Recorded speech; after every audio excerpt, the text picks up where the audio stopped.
Welcome to the Self Revolution podcast. This is your weekly reminder to wake up to who the fuck you really are. I'm your host, Breanna Rae Blaney, and it is truly my honor to guide you on this journey of self-revolution and evolution.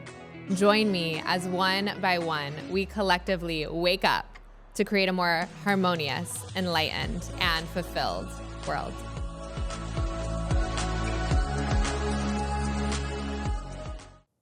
Welcome back to the Self Revolution podcast.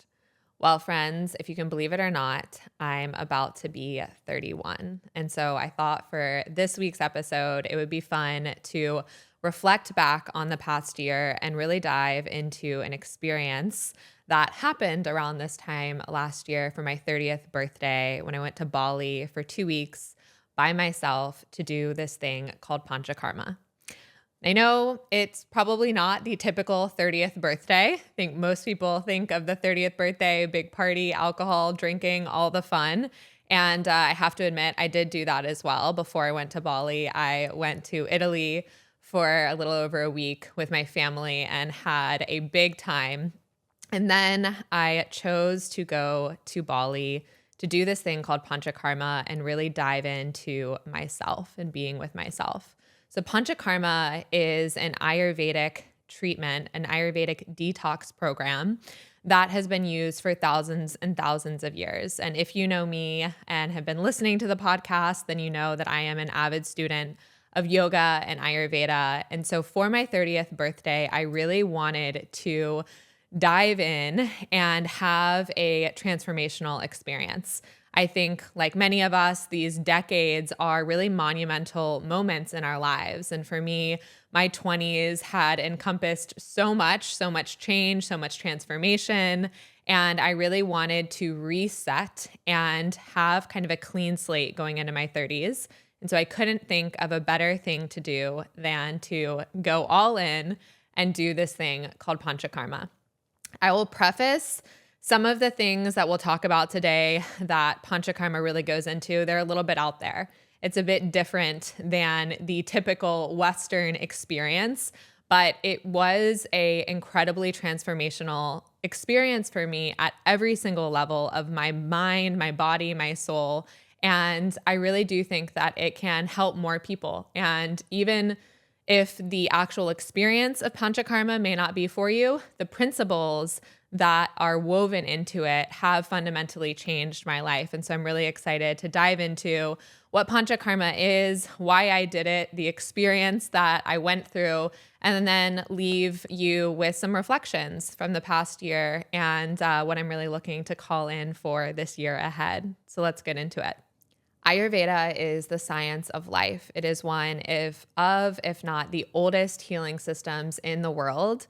It was founded in India over 5,000 years ago, and Panchakarma is really rooted in these fundamental principles of Ayurveda. So I think it'll be helpful to share a couple of these principles so you can really understand why Panchakarma is structured the way it is.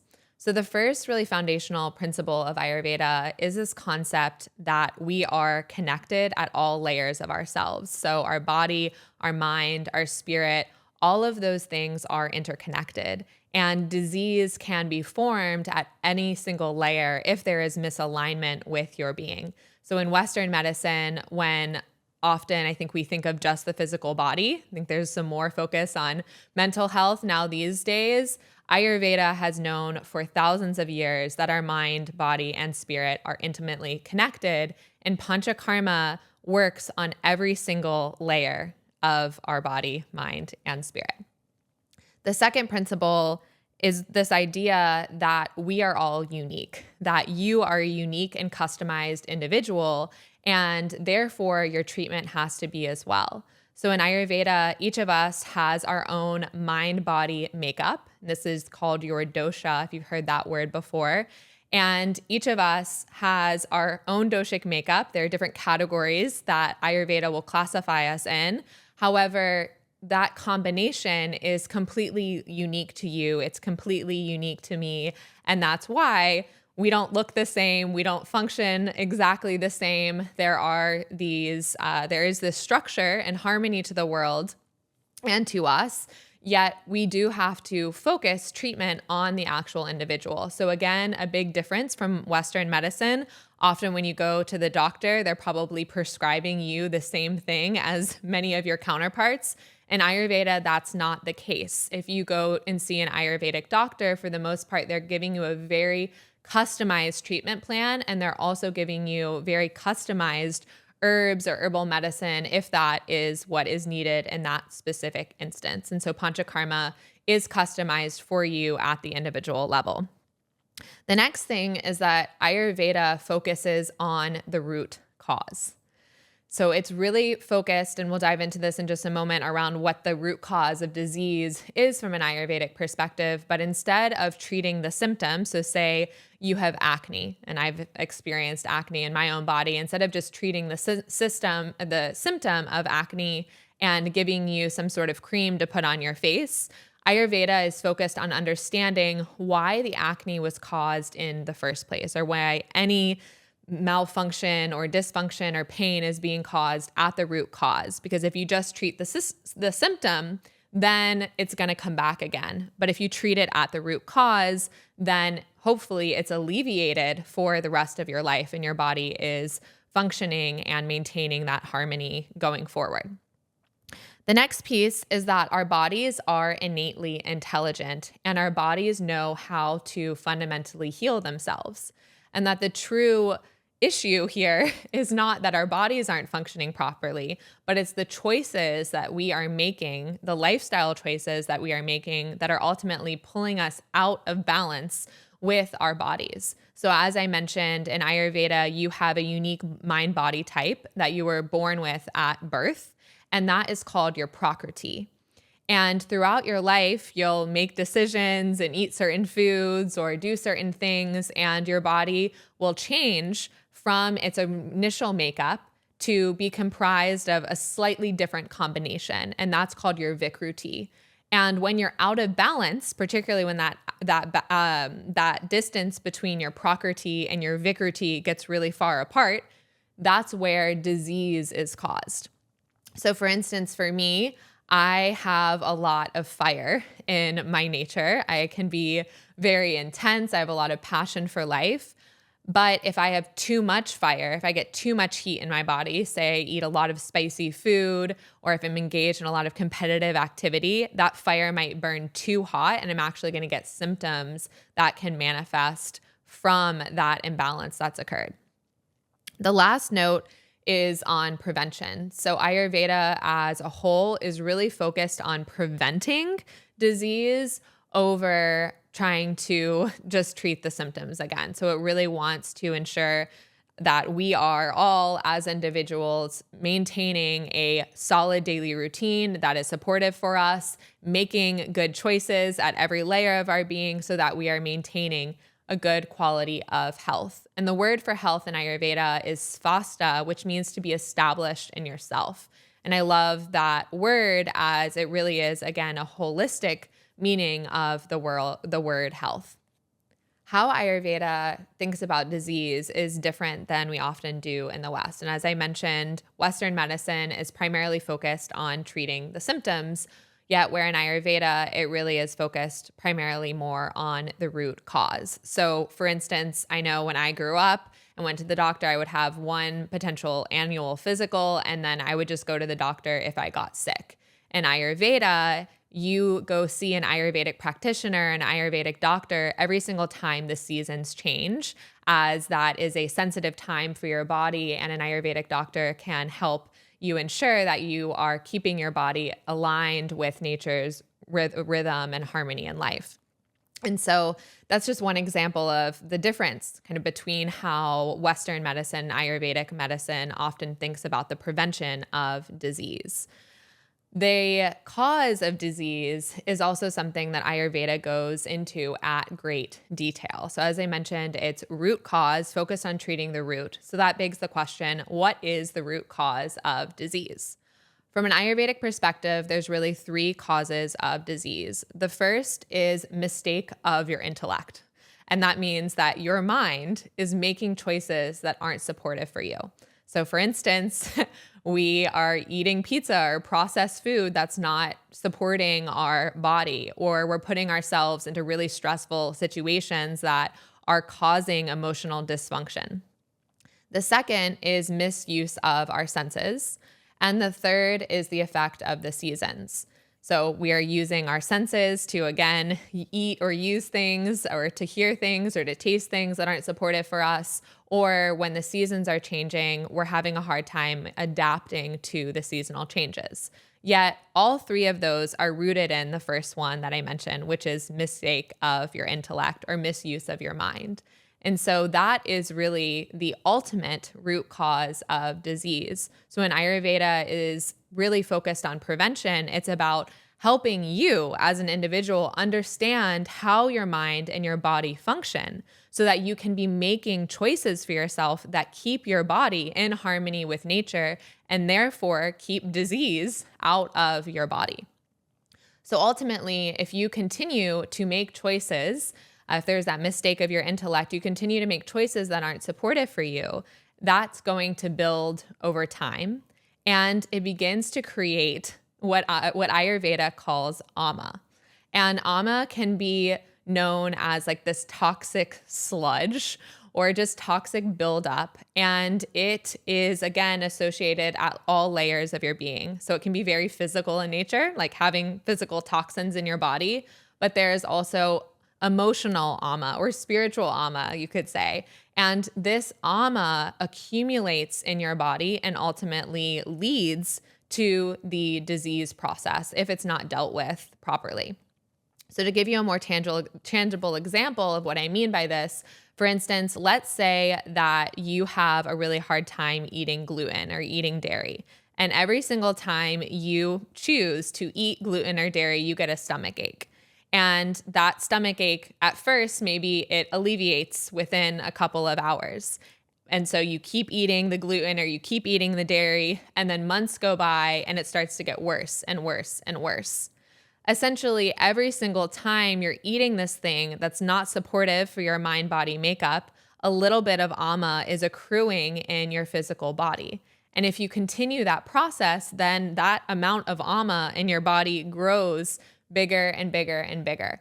And the same thing can be true for emotional experiences. If you're experiencing stress in your relationship, or you're getting in these fights or conflict again and again, and you're not allowing yourself to actually feel your emotions and process your emotions, then again, that emotional ama is going to build up.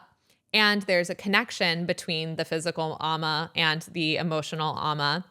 And that's been well documented now in modern science as well. When you're really stressed, what happens to your cortisol levels, what can happen to the effects that can have on your physical body, and vice versa.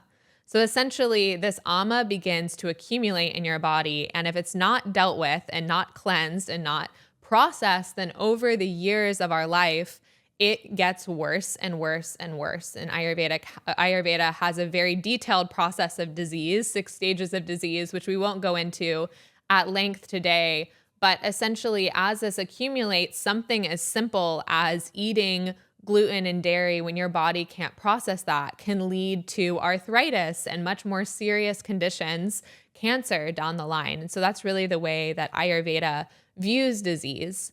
So the way to rid yourself of that disease, if it's not from prevention, if that ama has built up, and in the modern day today, it's inevitable that we're going to have some sort of ama buildup, is through this detox process.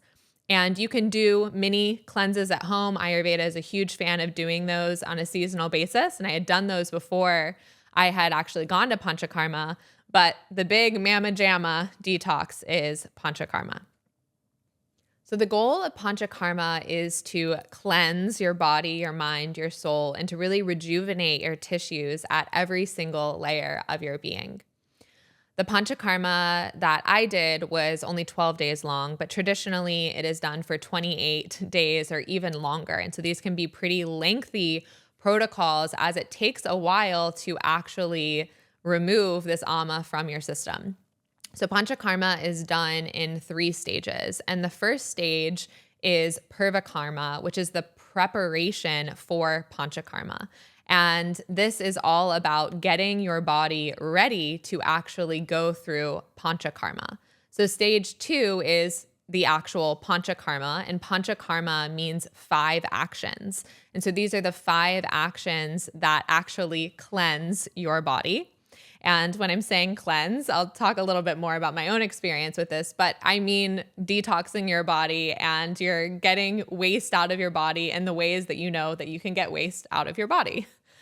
The third stage of Panchakarma is the after process. And this is essentially the part of once you've gone through this detox, you're actually setting yourself up to continue this regimen or daily routine that's going to be supportive for your unique body, mind, makeup in a spirit of prevention, so that you're not having to come back and do these big detox processes again. So who would go to do Panchakarma?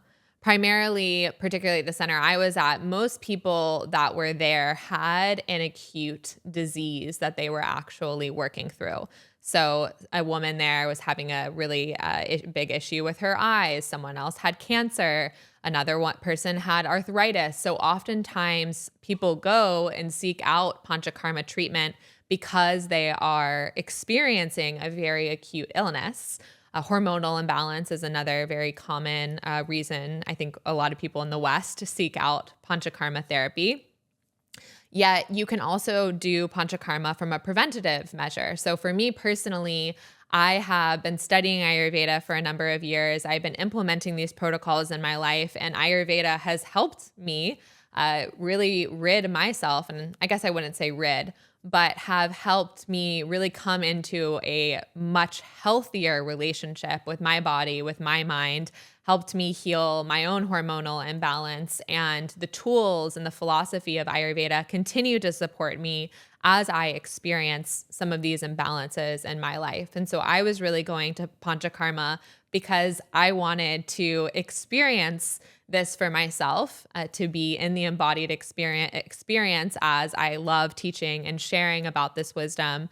And then also to really have this rejuvenation of also my mind and my spirit. I knew that it would, I think, connect me to a deeper part of myself. And so that's what I was really excited to explore. And then, of course, I knew the health benefits. And from a physical standpoint, I was optimistic that it was going to support me as well.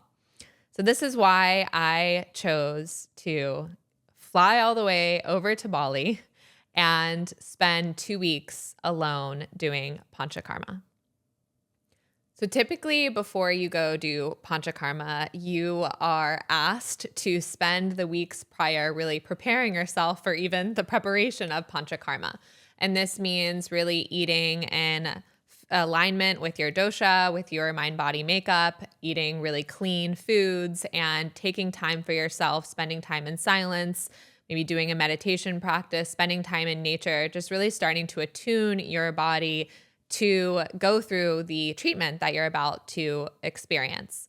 But for me, I wanted to have my cake and eat it too. So I chose to go to Italy the week before Panchakarma. And of course, in Italy, it is very challenging to resist the food. So I spent the week before Panchakarma deep in the Italian culture, eating pizza every day, eating the cheese, eating the carbs, having plenty of wine and Prosecco and Aperol spritzes after really not drinking for a while. And I had a big week. And I knew going into it, it wasn't necessarily the right thing to do, but I'm human as well. I wanted to have fun, and it's okay. I knew that I would survive. And so I had a absolute blast in Italy celebrating. And then on the eve of my 30th birthday, we were in Milan. Michael and I were at the airport.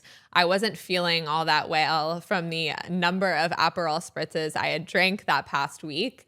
And I got on the plane and was off on my way to Bali. So I arrived in Bali late at night, and I was picked up at the airport by a driver from the Panchakarma Center. And I arrived at probably 11 p.m. or so into this small room. There were flowers waiting for me, which was so special and sweet. And I went to bed. And that was actually my 30th birthday because of the time change. I landed in Bali on my actual birthday. And I woke up the next morning and it was October 17th.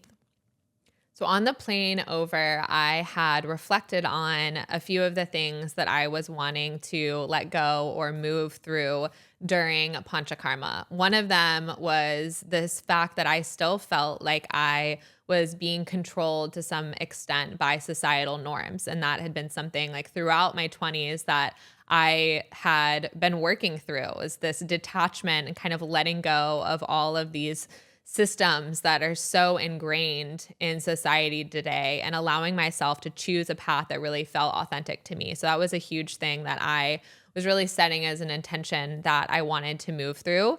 I also wanted to cut out things in my life that I didn't feel like were really supporting me. Those were like drinking and partying and still choosing to spend my time on things that I didn't feel like were fully empowering me to step into my full potential. And so these were just some of the things that were really on my mind as I landed. And I think after a week of partying in Italy, there was definitely a big influence why that was so present for me.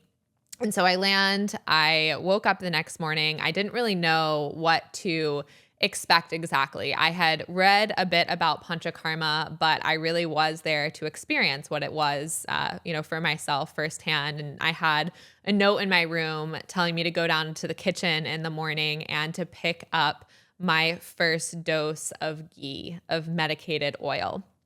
So the first part of Panchakarma is this preparation, purvakarma. And the primary method of preparing yourself for Panchakarma is oleation. And so you are trying to essentially get this ama that is lodged in your body and in your mind out of your physical body and towards your digestive tract, or just towards this central trunk of your body. And the primary means to do that through is by oilating your body internally and externally. So every single morning of this pre-process, you drink medicated ghee. And by medicated ghee, I just mean herbal ghee. So essentially ghee is clarified butter. You can buy it at the grocery store. And the oil is medicated by your Ayurvedic doctor that's customized to your unique constitution, your unique situation. And every single morning you are digesting this internally on an empty stomach. And then you're also getting physical treatments that are applying oil to the outside of your body that are, again, allowing that ama to essentially become dislodged. And so I went down on this first morning of Panchakarma and I drank my ghee, and then I went to meet with the Ayurvedic doctor. Like I said earlier, Panchakarma is customized to you. So the Ayurvedic doctor that I met with, she took my pulse. Pulse diagnostic is a common way in Ayurveda to be able to assess your mind-body state, that prakriti, but also your vikruti, where you're out of balance in your body. And then tongue diagnostic is also a very popular tool where you can actually look at your tongue and see what parts of your body you're experiencing imbalances in. So for me, my prakriti, my mind-body makeup, again, we are all three. There are three primary doshic types, Vata, Pitta, and Kapha. And I'm not going to go into too much detail around those, but my constitution, I'm a Vata Pitta. And that means I have a lot of fire, and I'm also creative. Those are kind of some of the characteristics associated with them. But for me, primarily, I had too much heat in my body. So that was where I was primarily out of balance, but I was also had a little bit too much air in my body as well. And so my treatment plan was really focused on decreasing the heat in my body and also cooling down my body, but then also helping me get out kind of this excess air buildup. And all of that is essentially still related to ama. So you're helping the ama move out of your tissues and into the central tract, but then depending on where this ama is really located for you based on your imbalances, that's where they're going to prescribe different treatment protocols based on your unique needs. So Panchakarma is very regimented, and there is a very strict routine that you're following on a daily basis. So a few hours after my consultation with the doctor, I received a very detailed treatment plan that told me where I was supposed to be at pretty much every hour of the day and what I would be experiencing. And so at a high level, every single morning, you would go down and I'd drink my ghee. And then there were optional but recommended yoga and meditation classes every morning. And then after that, there was some free time or a treatment. And then there would be lunch, followed by more treatments, dinner, and then there would be an evening meditation or yoga class. And so this is kind of how my days were structured for the next 6 days, which really encompassed this pre-treatment of Purvakarma. Now, to dive into some of the actual treatments that I experienced on these days, like I mentioned, I was drinking medicated ghee every morning, and the amount of ghee would increase every day. And so there are these little cups of ghee, and it was rather challenging to drink. They'd give you some ginger and salt to actually take with the ghee. But it is challenging to take down. And I had done many cleanses at home, so I was familiar with this process. But for many people there, it's very challenging to get down the ghee and to keep it down. Definitely a challenge of your mind as well, and just retraining your mind that it was okay and that you didn't need to throw up. But anyways, after taking this ghee, food is also a huge part in Ayurveda of really ensuring that you are keeping your mind and body in harmony. And so every meal is customized to your unique makeup throughout the duration of Panchakarma. And so I was eating these very yummy meals, but particularly in the lead up to Panchakarma, the food is very simple. It's primarily something called khichdi, which is a very classic Ayurvedic dish, but really easy to digest food that is, again, preparing your body for this detox. Some of the actual treatments I received were Abhyanga, Shirodhara, and also some herbal poultices. So the first one, Abhyanga, is a Ayurvedic massage, and it's either done by 1 or 2 practitioners. This is something that I do myself, self-Abhyanga at home on a frequent basis, but it was really beautiful to be able to experience this every single day from one of their therapists there. And so I would go to these beautiful little huts they had that they called their treatment rooms, but we're in the middle of the jungle, and there are these beautiful huts, and I'd go in my sarong, and you'd lay down on these beautiful tables and receive these various treatments. And so Abhyanga, it's warm medicated oil. And again, the oil is customized based on your unique makeup. And the oil is poured and really moved all over your body. And the intention is to really lubricate the tissues so that that ama, that toxic sludge, is being dislodged. The other treatment, Shirodhara, this is a very classic Ayurvedic treatment where you are pouring warm medicated oil on your third eye.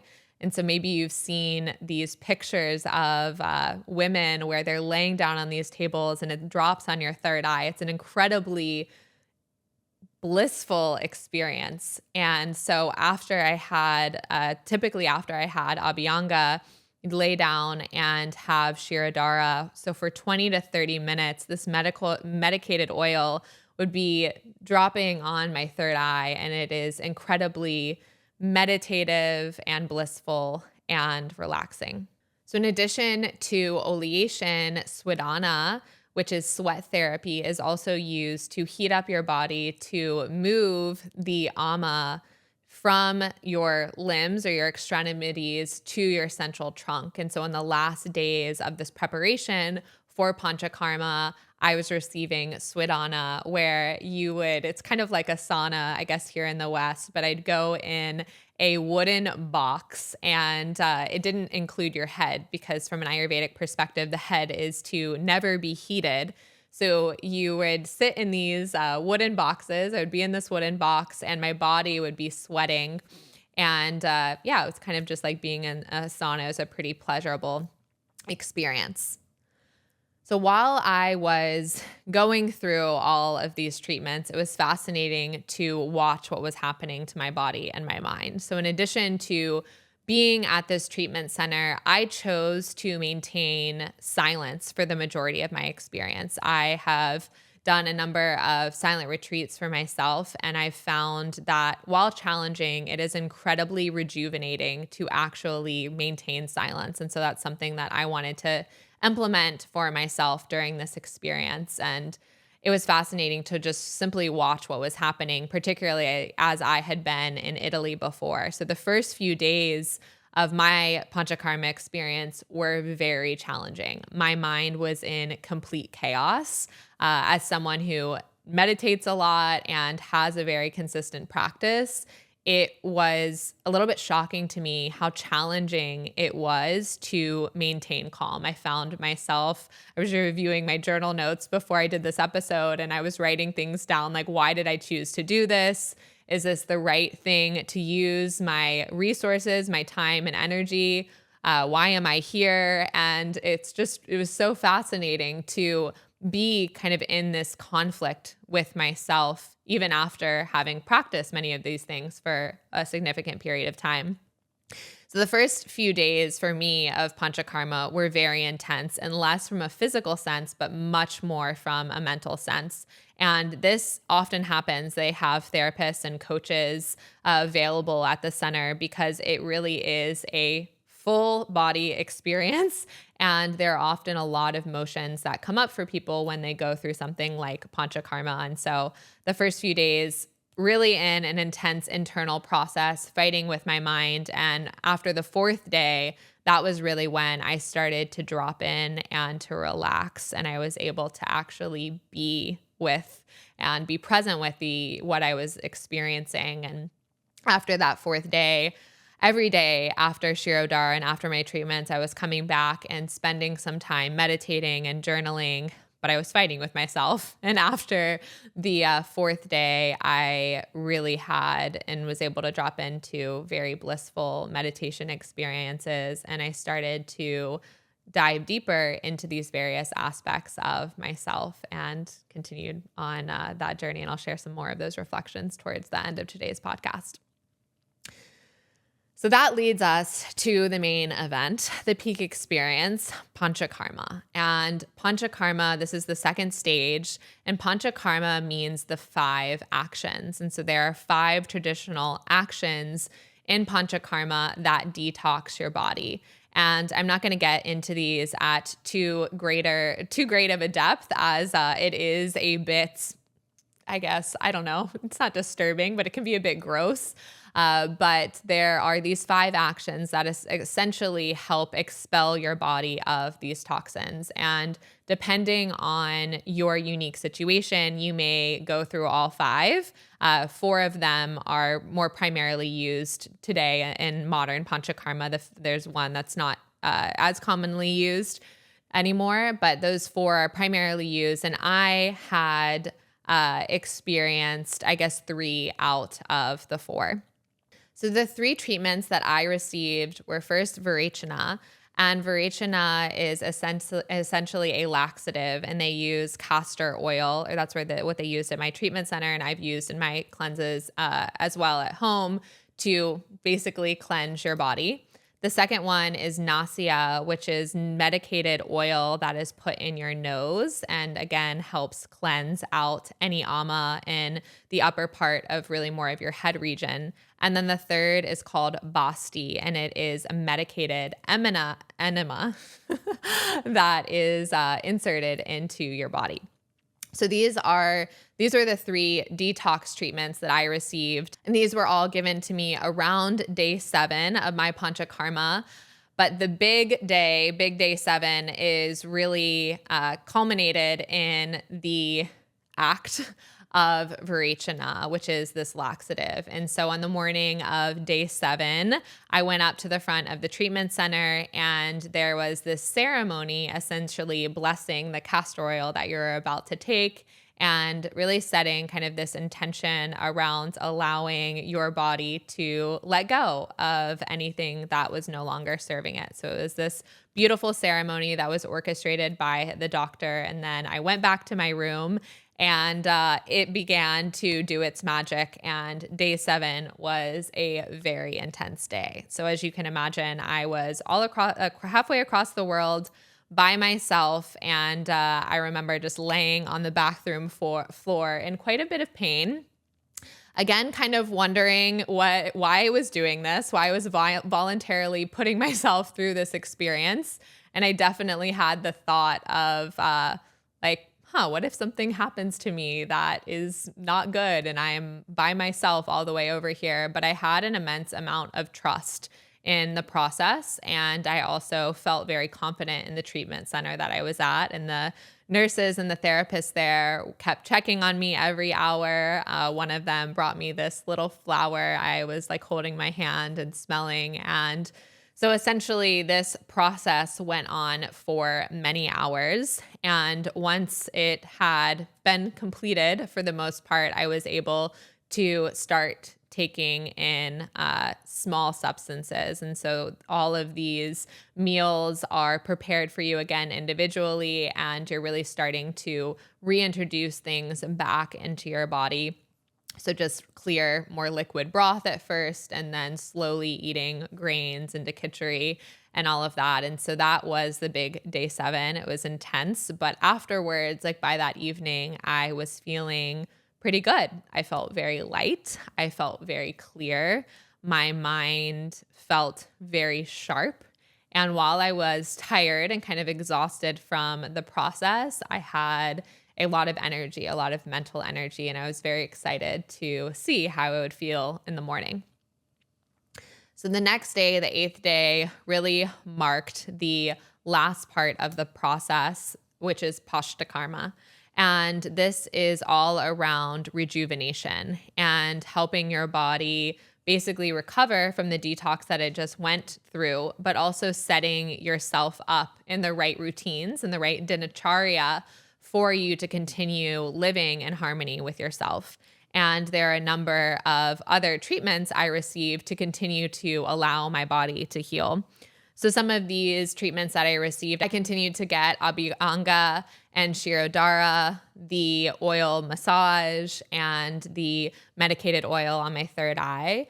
And then I also received a yoni steam, which is a steam to the vaginal part of your body, which was incredible to experience. I think more of those are coming to the West, which is exciting. I also engaged in marma therapy and theta healing. Theta healing is a type of therapy that actually brings you into a theta brainwave state. And this is similar to what you may have experienced if you've done a sound bath or really any meditation. You're often in that theta brainwave state when you really drop in. And it was really fascinating to experience this. I had a wild experience in this theta healing, which I will share at another time. But it was really cool to see how theta brainwaves are being used to really help unearth more of these unconscious memories that may be inhibiting your ability to move forward. And so I really, really, really enjoyed that experience for myself.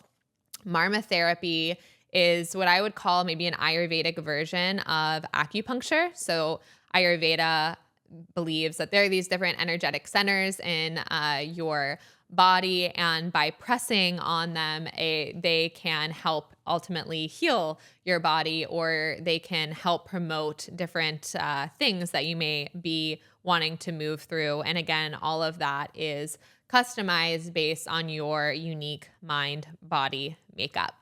So after these next few days of rejuvenation, I met with the doctor again, and you're in touch with the doctor and the therapist throughout your experience, or I was at least throughout my experience of Panchakarma. And then you have kind of the culmination of your Panchakarma where you meet with the doctor again. They evaluate you from your pulse and your tongue, and they help you set up a diet and lifestyle plan to support you going forward. And the intention is that you will continue to do that as you leave Panchakarma. So it's fascinating about the entire experience is that you really are localized to this treatment center. And that was really challenging for me, actually. As I mentioned, the first few days there, I was wondering why I did this and why I was there. And it was really hard to kind of maintain and to keep myself in this treatment center. And as your treatments go on and you're in more of the rejuvenation stage, you can leave the treatment center and you can go for small walks. But essentially, they really want you focused on the experience the entire time. And the intention is to give yourself and your mind and your body the space to heal. And so that is a huge part of the process. And so at the end of this experience, your body is incredibly sensitive. And that's what I felt massively. I had hardly spoken for the entire time that I was there, and my body had been through some pretty intense processes, not to mention I was also meditating for hours at a time every day. And I was in tune to my body to the nth degree. I could literally feel everything that was happening inside of me. And I hadn't really spoken to anyone. I had chosen throughout my detox to refrain from texting people. I was posting little updates on social media, but I had promised not to engage with anyone. And towards the end of my treatment, I had even stopped calling my partner, Michael, because I just wanted to be in complete silence with myself. And so my family knew I was alive, but beyond that, I wasn't really in contact with anyone in the outside world. So when it became time to actually leave Bali, generally they again recommend you to have some more reintegration time before you get on a plane. But for me and my situation, I think many of us experienced this in the West. I had a job I had to get back to, and so that wasn't possible for me. And so after my rejuvenation period, I got back on a plane and came back to the US. And it was really challenging for the next 2 weeks, but really even months after. I was re-sensitizing, I was re-engaging my body with the modern world. And it was definitely a bit of a rude awakening. Would I recommend Panchakarma to others? The answer is it depends. It is clearly a very intense process, and it is quite different than what we're exposed to in the West. And so I think you absolutely have to have an open heart and an open mind and be willing to try new things, to expand your mind, to be open to receiving treatments and trying different protocols that may feel very foreign to you. Yet I do think that if your mind is open to that, and if it is something that speaks to you, it is an incredibly empowering experience. The principles of Ayurveda in and of themselves are incredibly empowering. That's one of the reasons that the philosophy has resonated with me so deeply, and why I feel so strongly about using it with clients and those I serve is because of how empowering it is, of how it puts you in the driver's seat of your own life and of your own health. So I think that can be an incredibly useful tool to explore. However, Panchakarma, it is intense. It does depend on your unique situation. And I do think that going for an extended period of time, whether it be 2 weeks or a month or beyond that, can be it's very big, and it's a serious commitment. And so I do think it's important to think long and hard around whether that really is for you. Alternatively, I would say that Ayurveda is very approachable. When I first started learning about Ayurveda, I started reading books about Ayurveda. I saw an Ayurvedic doctor. And like I've mentioned throughout this podcast, I think that the principles are very approachable and intuitive, and I'd highly recommend starting there. I'll link a few of the books that I recommend around Ayurveda in the resources section at the bottom of the podcast. And then I also, if you happen to be in LA, I love Surya Spa. That's one of the first Ayurvedic spas I went to, and they actually have a very it's a modernized view, but it's still a very pretty traditional take on Ayurveda. Martha Sofer there, the doctor, she's incredible.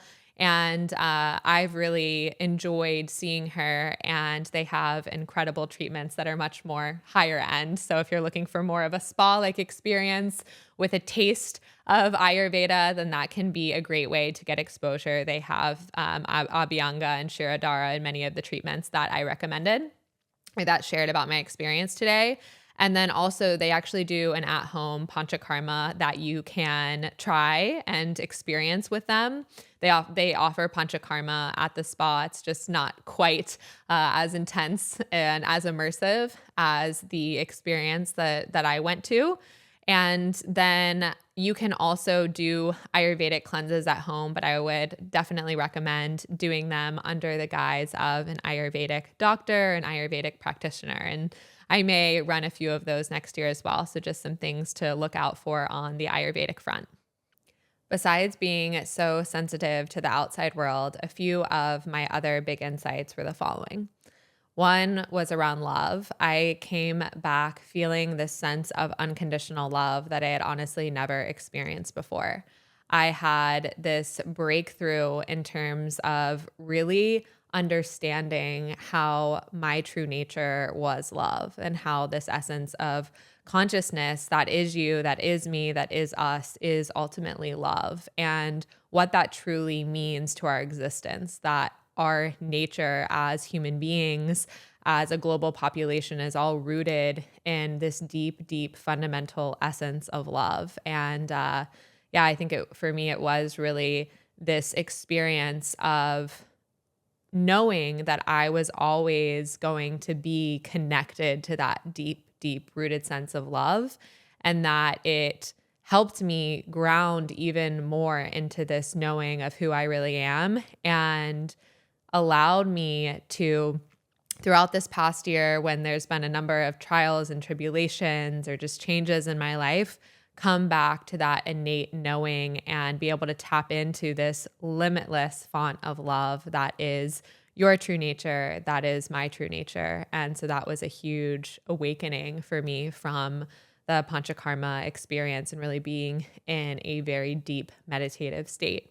Another one for me was just around Ayurveda, and how, while it is certainly a different system of medicine than often we're exposed to in the West, how powerful it really is, and how much it resonated with me, and how it really can help so many other people. And so I really came back emboldened on my mission, on my path to change the way that we really think about ourselves, and how we can tap into this ancient philosophy that has changed so many people's lives, and how it really can revolutionize the way today in the modern world we think about who we are, and how that can then have ripple effects into the way we do business and show up in our relationships, and how we think about health. And so that was a huge takeaway from me from Panchakarma as well.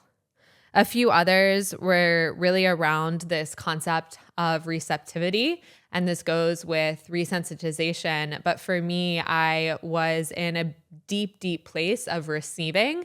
I think often, particularly as women in the modern world, we are so giving, and we are outputting so much energy into the world, whether it be in our careers or taking care of kids or family members. And it is an art to learn how to receive again. And so this experience of Panchakarma really tapped me back into the importance of actually receiving and being in a right harmony and a right relationship with that exchange of giving and receiving. And overall, I just had a deeper sense of trust in myself, connection to my intuition, to my inner knowing.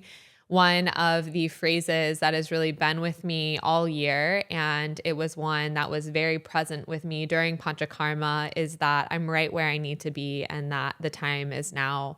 And that was just a beautiful kind of piece of advice that I have tapped back into again and again this year. So when I reflect on this past year, my 30th, I guess my 31st year of life, it really was one that was rather challenging for me. And I guess the word I've been using is intense. It's felt really intense. I've been in many intense situations in pretty much every facet of my life. And I felt like it has been one that has tested me in many ways, tested my resolve, tested my commitment to who I am, tested whether I'm going to be resilient and willing to get back up and keep pursuing the path that I feel is right for me. And that has been beautiful in many ways, but it's also been very challenging. I've kind of talked about this last year around feeling like I've been being wrung out by a towel, or that it's like a diamond that really needs to be polished or sharpened before it can come to the surface. And that's what this past year has really been for me. It's taken a lot, I'd say, of resolve and digging deep back into my own practice. I've also spent more time alone this year than I have probably since when I took my first yoga teacher training about 10 years ago. I have spent almost every weekend and evening alone outside of weddings and a few occasions that I've gone out and really been with others. I've spent a ton of time alone diving into my own personal practice, but really I've been in a cycle of rebirth and creation. And I think this coming year is really going to be about more of the expression of bringing that in a more physical way externally. And so I'm really excited to do that. And this podcast is definitely a representation of that. It's been such an honor and a privilege to be able to start this podcast. And I'm excited to do more, to really have more conversations with all of you around what it really means to be human, to explore who we are, why we're here, how we function, and how we can ultimately create a global revolution from a self-revolution. I feel immensely in love with myself. I feel immensely grateful for all of the people in my life, for my partner, for my family, for my friends, for the relationships. And ultimately, I feel an immense amount of gratitude for the passion I have for my mission, and for how I really do believe that we have an incredible opportunity, each of us do, to impact the world in our own unique way. And when we're able to really tap into that in our own hearts and minds, in your own hearts and minds, it truly has the potential to change the world. And so I'm really excited in this next year to bring that to life and to be able to see more of you, hopefully in person, to look you in the eyes, to be out in the external world a bit more this coming year, and to really get back to play and joy and wildness and fun, and more in equilibrium with that internal and the external. So I can't thank you enough for being here with me, for being a part of this conversation on this podcast. It is truly such an honor and a privilege. And it warms my heart every single time I have the opportunity to connect with you in this way. So thank you so much for being here. I hope you have an amazing rest of your fall. Much love.